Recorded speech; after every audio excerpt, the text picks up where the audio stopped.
Penyebab konflik Rusia dan Ukraina kembali jadi sorotan. Belakangan kedua negara memang dalam tahap krisis tingkat tinggi, hingga digadang-gadang invasi bisa dilakukan kapan saja. Sejumlah negara termasuk Amerika Serikat turun tangan mengancam Rusia jika benar invasi akan dilakukan. Bahkan Amerika Serikat dan sejumlah negara mengirimkan bantuan berupa peralatan militer ke Ukraina jika benar rencana invasi akan dilakukan. Lalu, apa yang menjadi penyebab konflik Rusia dan Ukraina?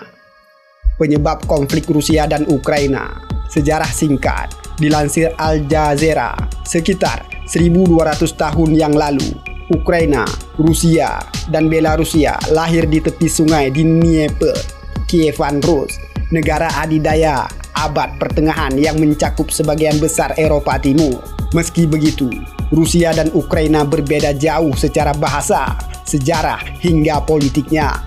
Presiden Rusia Vladimir Putin berulang kali mengklaim bahwa Rusia dan Ukraina adalah satu bagian dari peradaban Rusia yang jauh mencakup Belarusia. Namun, klaim itu dibantah oleh Ukraina. Kemudian, Ukraina melakukan revolusi selama 2 kali, yakni pada tahun 2005 dan 2014 yang menolak supremasi Rusia. Ukraina juga terus mencapai jalan agar dapat bergabung Uni Eropa dan NATO. Rusia pun menolak keras langkah tersebut dan meminta Ukraina untuk tak pernah bergabung dengan NATO yang di awal pendiriannya memang bertujuan melawan ancaman ekspansi Rusia pasca perang di Eropa.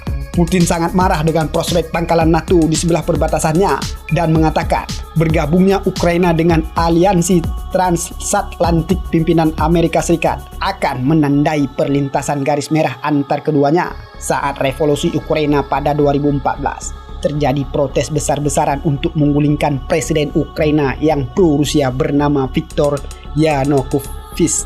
Kala itu, Viktor menolak perjanjian asosiasi dengan Uni Eropa demi hubungan yang lebih dekat dengan Moskow.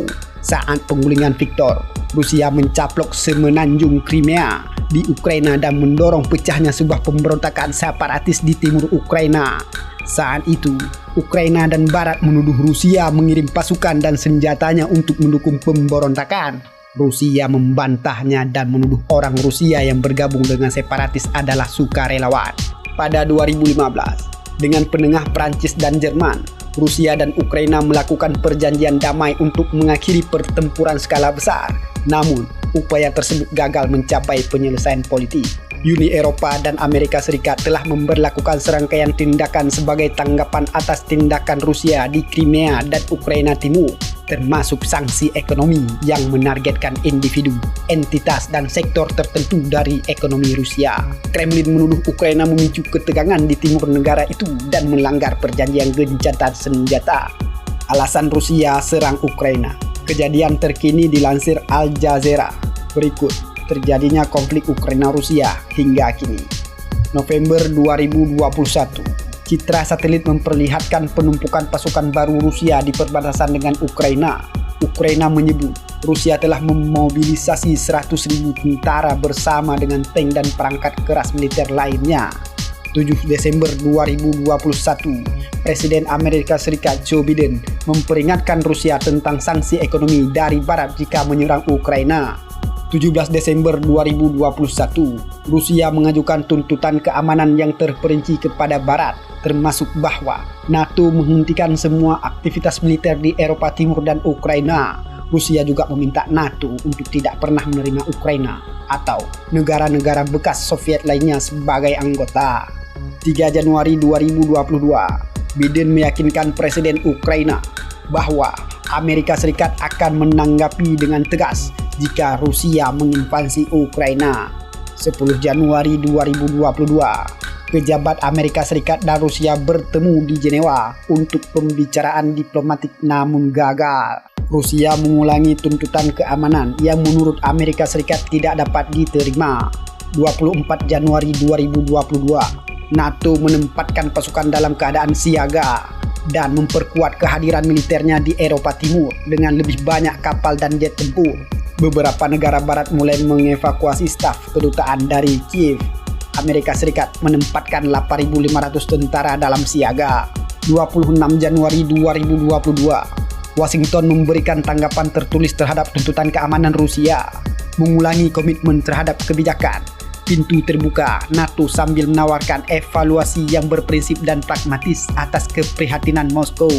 27 Januari 2022, Biden memperingatkan kemungkinan invasi Rusia pada Februari. 28 Januari 2022, Presiden Rusia Vladimir Putin mengatakan tuntutan keamanan utama Rusia belum ditanggapi, tetapi Moskow siap untuk terus berbicara. Presiden Ukraina memperingatkan Barat untuk menghindari menciptakan kepanikan yang akan berdampak negatif terhadap perekonomian negaranya. 31 Januari 2022, Amerika Serikat dan Rusia berdebat tentang krisis Ukraina pada sesi tertutup khusus Dewan Keamanan PBB. Duta Besar Amerika Serikat untuk PBB, Linda Thomas Greenfield, mengatakan kepada Dewan bahwa invasi Rusia ke Ukraina akan mengancam keamanan global. Utusan Rusia untuk PBB, Vasily Nebenzia, menuduh Washington dan sekutunya mengobarkan ancaman perang, di mana Rusia terus menyangkal tudingan rencana invasi. Diskusi tentang ancaman perang sangat provokatif. Anda hampir menyerukan ini, Anda ingin itu terjadi, kata Nebenzia. 1 Februari 2022, Putin membantah merencanakan invasi dan menuduh Amerika Serikat mengabaikan tuntutan keamanan negaranya. Sudah jelas bahwa kekhawatiran mendasar Rusia akhirnya diabaikan, katanya. 6 Februari 2022, media Amerika Serikat mengutip pernyataan pejabat Amerika Serikat bahwa Rusia telah membangun 70% dari pembangunan militer yang dibutuhkan untuk meluncurkan invasi skala penuh ke Ukraina. 8 Februari 2022, Presiden Prancis Emmanuel Macron bertemu Putin dan mengatakan kepada wartawan bahwa Rusia tidak akan meningkatkan krisis Ukraina. Namun, Kremlin membantah bahwa Macron dan Putin mencapai kesepakatan untuk mengurangi eskalasi krisis. Juru bicara Kremlin Dmitry Peskov mengatakan bahwa dalam situasi saat ini, Moskow dan Paris tidak dapat mencapai kesepakatan apapun. 10 Februari 2022, Menteri Luar Negeri Inggris Liz Truss dan Menlu Rusia Sergei Lavrov mengadakan pembicaraan tanpa hasil. Ia memperingatkan sanksi keras Barat jika Ukraina diserang, menantang Lavrov tentang pernyataan bahwa penumpukan pasukan dan persenjataan Rusia tidak mengancam siapapun. 11 Februari 2022, Penasehat Keamanan Nasional Biden, Jake Sullivan, mengatakan intelijen Amerika Serikat menunjukkan invasi Rusia dapat dimulai dalam beberapa hari sebelum Olimpiade Beijing berakhir pada 20 Februari. Pentagon memerintahkan tambahan 3.000 tentara Amerika Serikat untuk dikirim ke Polandia untuk meyakinkan sekutu. Sementara itu, sejumlah negara menyerukan warganya untuk meninggalkan Ukraina dengan beberapa peringatan bahwa evakuasi militer tidak akan dijamin jika terjadi perang. 12 Februari 2022, Biden dan Putin mengadakan pembicaraan melalui konferensi video. Presiden Amerika Serikat mengatakan invasi Rusia ke Ukraina akan menyebabkan penderitaan manusia yang meluas dan bahwa Barat berkomitmen pada diplomasi untuk mengakhiri krisis, tetapi sama siapnya untuk skenario lain. Putin mengeluh dalam seruan itu bahwa Amerika Serikat dan NATO belum menanggapi secara memuaskan tuntutan Rusia agar Ukraina dilarang bergabung dengan aliansi militer dan NATO menarik mundur pasukan dari Eropa Timur. Yuri Usakov, ajudan utama kebijakan luar negeri Putin, mengatakan bahwa sementara ketegangan telah meningkat selama berbulan-bulan, dalam beberapa hari terakhir situasinya telah dibawa ke titik absurditas. Dia mengatakan Biden menyebutkan kemungkinan sanksi yang dapat dikenakan pada Rusia, tetapi masalah ini bukan fokus selama percakapan yang cukup panjang dengan pemimpin Rusia.